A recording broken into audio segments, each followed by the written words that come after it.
Hi friends, welcome to biology for DSC 10వ తరగతి మొదటి పాఠం పోషణ ఆహార సరఫరా వ్యవస్థ. ఈ వీడియోలో మనం పార్ట్ 3ని చూద్దాం. మానవునిలో జీర్ణ వ్యవస్థను గురించి ఈ వీడియోలో డిస్కస్ చేద్దాం. మానవ జీర్ణ వ్యవస్థ చాలా సంక్లిష్టమైనది కదా. మానవ జీర్ణ వ్యవస్థలో మరలా అనేక అవయవాలు ఉంటాయి. జీర్ణ వ్యవస్థలో అనేక జీర్ణ రసాలు ఉంటాయి, ఎంజైమ్లు ఉంటాయి. అందుకనే మనకి జీర్ణ వ్యవస్థ అనేది చాలా సంక్లిష్టమైనది. ఇందులో వివిధ రకాలైన అవయవాలు, జీర్ణ రసాలు, ఎంజైమ్ల సహాయంతో వివిధ విధులను నిర్వహిస్తూ ఉంటాయి. మానవ జీర్ణ వ్యవస్థ యొక్క పటాన్ని మనం పరిశీలించవచ్చు. మానవునిలో ఆహార నాళం పొడవైన గొట్టం వంటి నిర్మాణం. ఇది నోటి నుండి పాయి వరకు వ్యాపించి ఉంటుంది. ఆహార నాళం అనేది పొడవైన గొట్టం వంటి నిర్మాణం. ఇది నోటి నుండి పాయి వరకు ఆహార నాళం అనేది వ్యాపించి ఉంటుంది. ఆహార నాళంలో వివిధ రకాలైన భాగాలను గమనించవచ్చు. ఆహార నాళంలో ఒక్కొక్క ప్రాంతం ఒక్కొక్క ప్రత్యేకమైన పనిని నిర్వర్తించడానికి వీలుగా రూపొందించబడింది. ఆహార నాళంలో ఆహారము జీర్ణమయ్యే విధానం గురించి చర్చిద్దాం. మనం అనేక రకాల ఆహార పదార్థాలు తిన్నప్పటికీ అవన్నీ ఒకే జీర్ణనాళం ద్వారా పంపించబడతాయి. మనం అనేక రకాలైన ఆహార పదార్థాలు అన్నీ నోటి ద్వారానే తీసుకుంటాం కదా. ఆహార పదార్థాలన్నీ కలిపి ఒకే జీర్ణనాళం ద్వారా పంపించబడతాయి. మనం ఆహారాన్ని తీసుకునే విధానాన్ని అంతర్గ్రహణం అని అంటారు. మనం ఆహారాన్ని తీసుకునే విధానాన్ని ఏమంటాం? అంతర్గ్రహణము అని అంటాం. మనం తీసుకునే ఆహారం మన శరీరం గ్రహించడానికి, ఉపయోగించుకోవడానికి వీలుగా చిన్న చిన్న అణువులుగా మార్చబడుతుంది. ఈ సమయంలో అనేక రకాల చర్యలు జరుగుతాయి. ఆహార నాళం గుండా ఆహారం వెళ్ళే విధానం. మనం తీసుకునే ఆహారం నోటిలో దంతాల ద్వారా ముక్కలుగా చేయబడి నోటిలోని లాలాజలంతో కలుస్తుంది. ఫలితంగా ఆహారము తడిగా, మెత్తగా, జారుడు స్వభావాన్ని పొందుతుంది. దీనినే ముద్దగా చేయడం బోలస్ అని అంటాం. ఇటువంటి మెత్తగా జారుడు స్వభావం కలిగిన ఆహార వాహిక గుండా జీర్ణాశయంలోనికి వెళ్ళడానికి అనువుగా ఉంటుంది. ఇక్కడ నోటిలో లాలాజలంతో కలిసి జారుడు స్వభావాన్ని పొందిన ఆహారాన్ని ఏమంటున్నాం? మనం బోలస్ అంటున్నాం. ఇటువంటి మెత్తగా జారుడు స్వభావం కలిగిన ఆహారము ఈ ఆహార వాహిక గుండా, ఈ నోటిలో నమిలిన ఆహారం అనేది ఆహార వాహిక గుండా, ఇసోఫాగస్ గుండా జీర్ణాశయంలోనికి వెళ్ళడానికి అనువుగా ఉంటుంది. ఆస్యకుహరంలో ఉండే 3 జతల లాలాజల గ్రంథుల ద్వారా లాలాజలం స్రవించబడుతుంది. ఆస్యకుహరంలో 3 జతల లాలాజల గ్రంథులు ఉంటాయి. ఈ లాలాజల గ్రంథుల ద్వారా లాలాజలం స్రవించబడుతుంది. 2 జతల లాలాజల గ్రంథులు దవడల పక్కన మరియు నాలుక కింద అమరి ఉంటాయి. 1 జత గ్రంథులు అంగిలిలో అమరి ఉంటాయి. లాలాజలంలో ఎమైలేజ్ అనే ఎంజైమ్ ఉంటుంది. ఎమైలేజ్ ఎంజైమ్ సంక్లిష్ట కార్బోహైడ్రేట్లను సరళమైన పదార్థాలుగా మారుస్తుంది. ఎంజైమ్ల సహాయంతో సంక్లిష్ట పదార్థాలు సరళ పదార్థాలుగా విడగొట్టబడి శరీరం శోషించుకోవడానికి అనువుగా మార్చే విధానాన్ని జీర్ణక్రియ అంటాం. ఎమైలేజ్ ఎంజైమ్ సంక్లిష్ట కార్బోహైడ్రేట్లను సరళమైన పదార్థాలుగా మారుస్తుంది. లాలాజల ఎమైలేజ్ ఎంజైమ్ల సహాయంతో సంక్లిష్ట పదార్థాలు సరళ పదార్థాలుగా విడగొట్టబడి శరీరం శోషించుకోవడానికి అనువుగా మార్చే విధానాన్ని ఏమంటాము? జీర్ణక్రియ అంటాం. నాలుక ఆహారాన్ని మిశ్రమంగా చేయడానికి, ఆహార నాళంలోని తరువాతి భాగంలోనికి నెట్టడానికి నాలుక ఉపయోగపడుతుంది. ఈ పనిని నిర్వహించడానికి క్రింది దవడ కూడా తోడ్పడుతుంది. మెత్తని ఆహారం లాలాజలంతో కలిసిన తర్వాత ఆహార వాహికలోనికి పంపబడుతుంది. ఆహారము ఆహార వాహిక గుండా ప్రయాణిస్తున్నప్పుడు అలలు లేదా తరంగాల మాదిరిగా ఉండే చలనాన్ని గమనిస్తాం. దీనినే పెరిస్టాల్టిక్ చలనం అని అంటాం. జీర్ణాశయంలో ఆహారము జఠర రసంతో మరియు హైడ్రోక్లోరిక్ ఆమ్లంతో కలిసి చిలికినట్లవుతుంది. ఈ దశలో ఆహారము అద్దఘన రూపంలో చిక్కగా ఉంటుంది. ఇలా ఆహారంలోని పదార్థాలు పెప్సిన్ అనే ఎంజైమ్ చర్య వలన చిన్న చిన్న అణువులుగా విడగొట్టబడతాయి. ఆహారంలో ఉండే ప్రోటీన్లు మరియు కార్బోహైడ్రేట్ అణువులు చిన్న చిన్న ముక్కలుగా విడగొట్టబడి మెత్తగా చిక్కటి రూపంలోనికి మారుతుంది. దీనినే కైమ్ అంటారు. జీర్ణాశయం చివర ఉండే వలయాకార సంవరణి కండరాలు సడలించడం వలన ఆహారము జీర్ణాశయం నుండి చిన్న పేగులోనికి పంపబడుతుంది. ఈ కండరాలు కైమ్ మొత్తం ఒకేసారిగా కాకుండా చిన్న చిన్న మొత్తాలుగా ఆహార పదార్థాన్ని జీర్ణాశయం నుండి చిన్న ప్రేగులోకి వచ్చే విధంగా చేస్తాయి. ఇక్కడ మనం పెరిస్టాల్టిక్ చలనం గురించి మాట్లాడుకోవాలి. ఆహారం అనేది లాలాజలంతో కలిసిన తరువాత ఆహార వాహికలోనికి ఏ విధంగా పంపబడుతుంది? ఒక అలలు లేదా తరంగాల మాదిరిగా ఉండే చలనంతో క్రిందకి వెళ్తుంది. దీనిని ఏమంటాం మనం? పెరిస్టాల్టిక్ చలనం అంటాం. జీర్ణాశయంలో ఆహారము జఠర రసంతో మరియు హైడ్రోక్లోరిక్ ఆమ్లంతో కలుస్తుంది. జీర్ణాశయంలో ఆహారం అనేది జఠర రసంతో మరియు హైడ్రోక్లోరిక్ ఆమ్లంతో కలిసి చిలికినట్లు అవుతుంది. ఇక్కడ జీర్ణాశయంలో ఇలా చిలికినట్లు అవ్వడం వలన ఆహారం అనేది అర్ధఘన రూపంలో చిక్కగా ఉంటుంది. ఇలా ఇక్కడ ఆహారంలోని ప్రోటీన్లు పెప్సిన్ అనే ఎంజైమ్ చర్య వలన చిన్న చిన్న అణువులుగా విడగొట్టబడతాయి.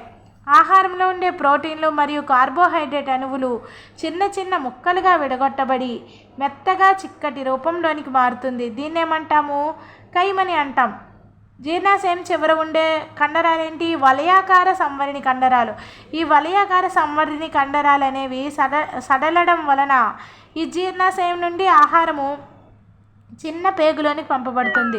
ఈ కండరాలు కైమ్ని మొత్తం, అంటే ఈ కైమ్ ఉంది కదా, ఈ వలయాకార సంవరణి కండరాలు ఏం చేస్తాయంటే ఈ కైమ్ని మొత్తంగా కాకుండా చిన్న చిన్న మొత్తాలుగా ఆహార పదార్థాన్ని జీర్ణాశయం నుండి చిన్న పేగులోకి వచ్చే విధంగా నియంత్రిస్తాయి. నెక్స్ట్, ఆహార నాళంలో అతి పొడవైన భాగం ఏంటి? చిన్న పేగు. ఇందులో కార్బోహైడ్రేట్లు, ప్రోటీన్లు మరియు కొవ్వుల జీర్ణక్రియ అనేది చిన్న పేగులో పూర్తి అవుతుంది. ఈ చర్యలో కాలేయము, క్లోమ గ్రంథుల నుండి వెలువడే జీర్ణ రసాలు ఉపయోగపడతాయి. ఈ గ్రంథుల స్రావాలు చిన్న పేగులో క్షార స్థితిని కల్పించడానికి దోహదపడతాయి. కాలేయం ద్వారా విడుదలయ్యే పైత్యరసం కొవ్వు పదార్థాలను జీర్ణం చేసి చిన్న చిన్న రేణువులుగా మారుస్తుంది.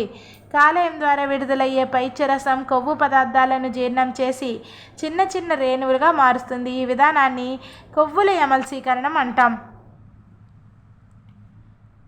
క్లోమరసంలో ఉండే ట్రిప్సిన్ అనే ఎంజైమ్ ప్రోటీన్లను జీర్ణం చేయడానికి, అదేవిధంగా లైపేజ్ అనే ఎంజైమ్ కొవ్వులను జీర్ణం చేయడానికి ఉపయోగపడుతుంది. క్లోమరసంలో ఉండే ఎంజైమ్లు ఏంటి? ట్రిప్సిన్, లైపేజు. ట్రిప్సిన్ అనే ఎంజైమ్ ప్రోటీన్ల జీర్ణక్రియకి, లైపేజ్ అనే ఎంజైమ్ కొవ్వులు జీర్ణం చేయడానికి ఉపయోగపడుతుంది. చిన్న పేగుల గోడలు ఆంత్ర రసాన్ని స్రవిస్తాయి. ఈ స్రావాలు ప్రోటీన్లు మరియు కొవ్వులను మరింత చిన్న చిన్న అణువులుగా శోషించడానికి వీలుగా మార్పు చెందిస్తాయి.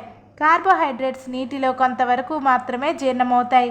జీర్ణాశయంలో మార్పులు చెందకుండా చిన్న పేగుల్లోనికి చేరిన తరువాత అక్కడ క్షారస్థితి కలిగి ఉండడం వలన, ఈ కార్బోహైడ్రేట్లు అనేవి చిన్న పేగులో క్షారస్థితి ఉండడం వలన పూర్తిగా జీర్ణం అవ్వడం అనేది జరుగుతుంది. చిన్న పేగుల గోడలేమో ఆంత్ర రసాన్ని స్రవిస్తాయి. ఈ స్రావాలు ప్రోటీన్లు మరియు కొవ్వులను మరింత చిన్న అణువులుగా శోషించడానికి వీలుగా ఈ చిన్న పేగుల గోడలు అనేవి స్రవించే ఈ ఆంత్రరసం అనేది ఉపయోగపడుతుంది. కార్బోహైడ్రేట్లు నోటిలో కొంతవరకు మాత్రమే జీర్ణమవుతాయి. జీర్ణాశయంలో మార్పులు చెందకుండా చిన్న పేగుల్లోకి చేరిన తర్వాత అక్కడ క్షార స్థితిని కలిగి ఉండడం వల్ల ఈ కార్బోహైడ్రేట్లు అనేవి పూర్తిగా జీర్ణం కావడం జరుగుతుంది. జీర్ణమైన అంత్య పదార్థాలు పేగు నుండి రక్తంలోనికి చిన్న పేగు గోడల ద్వారా రవాణా కావడాన్ని శోషణ అంటాం. చిన్న పేగు గోడలలో చిన్న వేళ్ల మాదిరిగా ఉండే నిర్మాణాలు కనబడతాయి. వీటిని సూక్ష్మ శోషకాలు, మైక్రోవిల్లే అంటాం. ఇవి చిన్న పేగుల ఉపరితల వైశాల్యాన్ని పెంచుతాయి. ఈ సూక్ష్మ శోషకాలు అనేవి చిన్న పేగుల యొక్క ఉపరితల వైశాల్యాన్ని పెంచుతాయి. అందువలన శోషణ సామర్థ్యం పెరుగుతుంది. రక్తనాళాలు మరియు లింఫ్ గ్రంథులు సూక్ష్మ శోషకాలతో కలిసి వలలాగా ఏర్పడతాయి. జీర్ణమైన అంత్య పదార్థాలు మొదట సూక్ష్మ శోషకాలలోనికి, అక్కడి నుండి రక్తనాళాలు మరియు లింఫ్ నాళాల్లోనికి శోషించబడతాయి. జీర్ణమైన అంత్య పదార్థాలు ఫస్ట్ ఎక్కడికి వస్తాయి? చిన్న పేగులలో ఉండే సూక్ష్మ శోషకాలలోనికి. ఆ సూక్ష్మ శోషకాల నుండి రక్తనాళాలు మరియు లింఫ్ నాళాల్లోనికి శోషించబడతాయి. అంటే జీర్ణమైన ఆహార పదార్థాన్ని చిన్న పేగు గోడలు గ్రహిస్తాయన్నమాట. జీర్ణమైన ఆహారము అధిక మొత్తంలో రక్తం ద్వారా శరీరంలోని ఇతర భాగాలకి తీసుకుని వెళ్ళడానికి దోహదపడతాయి. జీర్ణం కాని మిగిలిన ఆహార పదార్థం పెద్ద పేగుల్లోనికి పంపబడుతుంది. జీర్ణం కాని మిగిలిన ఆహార పదార్థం పెద్ద పేగుల్లోనికి పంపబడుతుంది. తర్వాత వ్యర్థ పదార్థాలు పాయువు ద్వారా బయటికి నెట్టవేయబడతాయి. పాయువు ఆహార వాహిక యొక్క చివరి భాగం. ఇది గుర్తుపెట్టుకోవాలి మనం. ఆహార వాహిక యొక్క చివరి భాగం ఏంటి? పాయువు. పాయువు ద్వారా పాయు ద్వారా జీర్ణం కాని వ్యర్థ పదార్థాలను తొలగించడాన్ని మల విసర్జన అంటాం. పాయువు ద్వారా విసర్జించబడే పదార్థంలో స్వల్ప పరిమాణంలో ఇంకా కొన్ని ప్రోటీన్లు, కొవ్వులు, కార్బోహైడ్రేట్లు ఉంటాయి. పాయువు ద్వారా విసర్జించబడే పదార్థంలో స్వల్ప పరిమాణంలో ఇంకా కొన్ని ప్రోటీన్లు, కొవ్వులు, కార్బోహైడ్రేట్లు ఉంటాయి.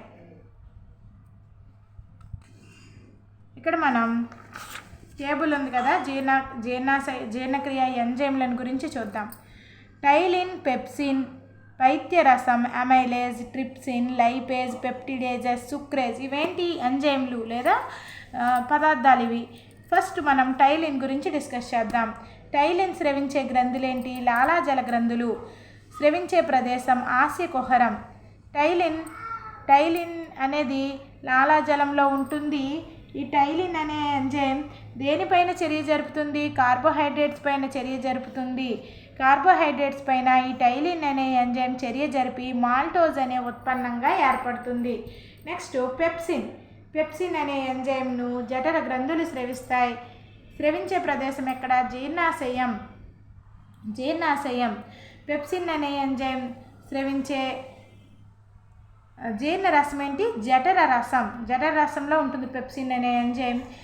పెప్సిన్ వేటిపైన చర్య జరుపుతుంది? ప్రోటీన్స్ పైన చర్య జరుపుతుంది. పెప్సిన్ ప్రోటీన్స్ పైన చర్య జరిపి ఏం ఏర్పరుస్తుంది? పెప్టోన్స్ అనే ఉత్పన్నాన్ని ఏర్పరుస్తుంది. నెక్స్ట్ పైత్యరసంను స్రవించేది ఏంటి? గ్రంథి కాలేయం. పైత్యరసంలో ఎంజైమ్లు ఉండవు, గుర్తుపెట్టుకోవాలి మనం.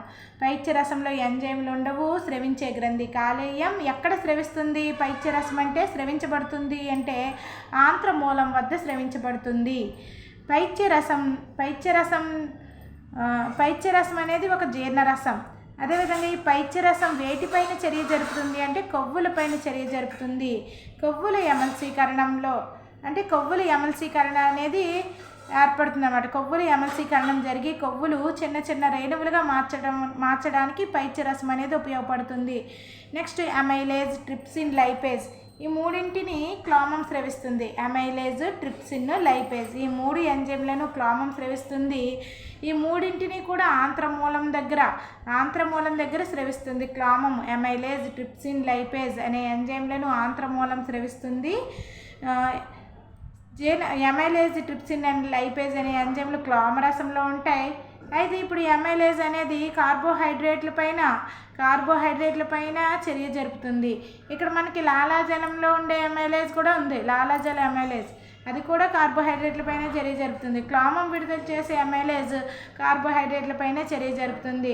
ఈ అమైలేజ్ కార్బోహైడ్రేట్ల పైన చర్య జరిపి మాల్టోజ్ చక్కెరలుగా అంటే మాల్టోజ్ అనే పదార్థంగా మారుస్తుంది. నెక్స్ట్ ట్రిప్సిన్ దేని మీద? ప్రోటీన్ల పైన చర్య జరుపుతుంది. పెప్టోన్స్, పాలిపెప్టైడ్స్గా మారుస్తుంది. నెక్స్ట్ లైపేజ్ అనే ఎంజైమ్ క్లోమం స్రవిస్తుంది.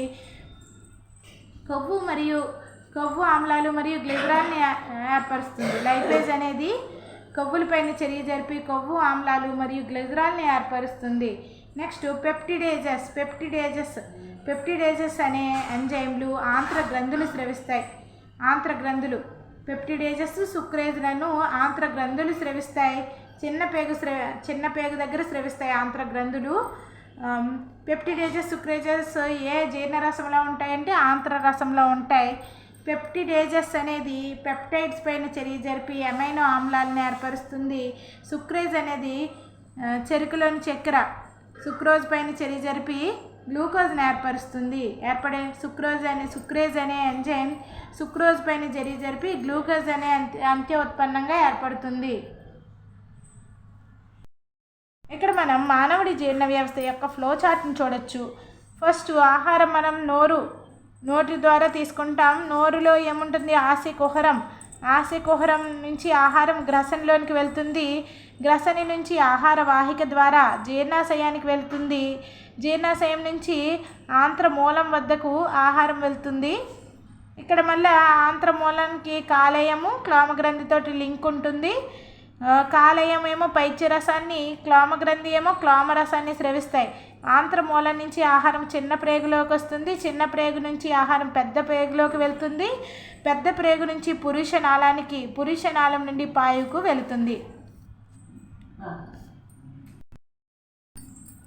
ఆహార వాహికకి సంబంధించిన ఆరోగ్యకర అంశాలను గురించి డిస్కస్ చేద్దాం. మనం తీసుకునే ఆహారం పైన మన ఆహార వాహిక పనితీరు ఆధారపడి ఉంటుంది. కొన్ని సందర్భాలలో మనం తీసుకునే మితిమీరిన ఆహారము ఆహార వాహికపై ప్రభావం చూపుతుంది. అటువంటి సందర్భంలో మనం అనారోగ్యానికి గురి కావడం లేదా అజీర్ణంతో బాధపడడం కానీ చూస్తూ ఉంటాం. జీర్ణాశయం నుండి అవసరమైన పదార్థాలను కానీ హానికరమైన పదార్థాలను కానీ తొలగించుకోవడానికి మన శరీరం పాటించే ప్రక్రియయే వాంతి. వాంతి వచ్చే సమయంలో జీర్ణాశయంలో మరియు ఆహార వాహికలో పెరిస్టాల్టిక్ చలనం తిరోగమనంలో వెనకకు జరగడం వలన వాంతి జరిగే సమయంలో ఏమవుతుంది, పెరిస్టాల్టిక్ చలనం అనేది మనకి క్రిందకి ఆహారం వెళ్ళడానికి అనేది సహాయపడుతుంది. కానీ ఈ వాంతి జరిగే సమయంలో ఈ పెరిస్టాల్టిక్ చలనం అనేది తిరోగమనంలో జరుగుతుంది. వెనకకు జరగడం వలన ఆహారము నోటి నుండి బయటికి నెట్టబడుతుంది. వాంతులు జరగడానికి అనేక కారణాలు ఉన్నప్పటికీ ఒక ముఖ్యమైన కారణం అతిగా తినడం. తిన్న ఆహారంలో కొవ్వు శాతము ఎక్కువగా ఉన్నప్పుడు, జీర్ణం కానప్పుడు, విషతుల్యమైన ఆహారాన్ని తీసుకున్నప్పుడు కూడా వాంతులు అవ్వడం సర్వసాధారణమైన విషయం. మనం ఎక్కువ రోజుల పాటు కొవ్వుతో కూడిన ఆహార పదార్థాలను తిన్నప్పుడు సాధారణంగా పైత్యంతో పసరుతో కూడిన వాంతులతో బాధపడుతూ ఉంటాం. ఎక్కువగా కొవ్వు పదార్థాలను తిన్నప్పుడు కాలేయం కొవ్వును తట్టుకునే శక్తిని కోల్పోతుంది. అప్పుడు మనం తలనొప్పి వాంతులతో బాధపడుతూ ఉంటాం. మనం తీసుకున్న ఆహారం జీర్ణం కానప్పుడు అజీర్తితో బాధపడుతుంటాం. మనకు అజీర్తి కలగడానికి ఆరోగ్యంగా ఉండాలంటే ఈ క్రింది జాగ్రత్తలు పాటించాలి.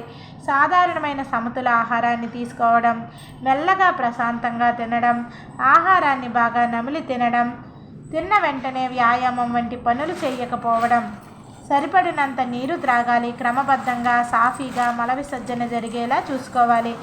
జీర్ణాశయం ఆంత్రమూలంలో ఏర్పడిన పుండ్లు అజీర్తికి ప్రధాన కారణం. ఈ పరిస్థితిని ఎక్కువగా ఎల్లప్పుడూ చికాకు ఆందోళనతో ఉండేవారిలో చూస్తూ ఉంటాం. విశ్రాంతి లేకుండా పనిచేయడం, హడావిడిగా భోజనం చేయడం అజీర్తికి కారణాలు. ఈ మధ్యకాలంలో జీర్ణాశయ అల్సర్లకు బ్యాక్టీరియా కారణమవుతుంది అనే అంశంపై చేస్తున్న పరిశోధనల గురించి మనం 9th క్లాస్లో చదివే ఉంటాం. ఆరోగ్యంగా ఉండాలంటే మలబద్ధకం లేకుండా ప్రతిరోజు మన జీర్ణనాళాన్ని ఖాళీ చేయాలి.